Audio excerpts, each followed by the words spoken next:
అసలు ఎందుకు మీ అమ్మను ఎవరు చంపిల్లని చెప్పేసి అనుకుంటావు? నేను బయటికి పోయి ఉండే మా అమ్మ వెళ్ళమంటే సాయంత్రం స్కూల్కి వెళ్ళి వచ్చినాక 5కి వెళ్ళినాక ఆ అక్క లేదు ట్యూషన్కి వెళ్ళిందని వాళ్ళ మదర్ చెప్పింది. సరే అని చెప్పేసి నేను ఇంటికి వస్తుంటే మళ్ళీ నాకు అక్క బయటకు వచ్చింది. అయితే నేను అప్పుడు బయటకు వెళ్ళినప్పుడు వీళ్ళు వచ్చి ఏం చెప్పారంట, బెదిరించారంట మమ్మీకి. ఈ శివ వాళ్ళ తమ్ముడు వచ్చి ఇట్లా బెదిరించారంట, నువ్వు రేపు అదేంది కోర్టులో వచ్చి ఏమన్నా చెప్తే నేను చంపేస్తా ఉంచం నిన్ను అన్నారట. మమ్మీ చెప్తుంది కదా ఇంకా. అంటే కోర్టుకి ఎందుకు? కోర్టు ఏంది ఇంతకుముందు ఏమైనా కేసులేనే? అంటే అక్కని తీసుకెళ్ళిపోయింది ట్యూస్డే రోజు. అయితే తీసుకొచ్చి రిమైండ్లో పెట్టిరానండి. ఫస్ట్ డే ఏమో ఈయననే ఉన్నాడు, జైల్లో వేసేసారు లోపల లాకర్లో.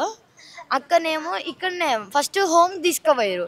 హోమ్లో వాళ్ళు ఉంచుకోలేదు, వాళ్ళు వద్దు అన్నారంట. వాళ్ళు వద్దు అంటే మళ్ళీ ఇక్కడ పోలీస్ స్టేషన్లో రూమ్ ఉంటే అక్కడ లేడీ కానిస్టేబుల్తో పండుకోబెట్టిరంట. మళ్ళీ ఈరోజు అయిపోయినాక ఈరోజు మా మదర్ ఇక్కడికి వచ్చినాక మమ్మీతో పంపించిరంట. అయితే ఆడ ఏమైందంటే వీళ్ళందరూ అప్పుడు ఊరికి పోయినప్పుడు ప్లాన్ చేసుకుంటున్నారు ఇట్లా చంపేద్దాం అనేసి. అయితే మా అక్క కూడా ఎంత అమాయకంగా ఉందంటే అసలు ఏం తెలియదు అన్నట్టు ఉంది.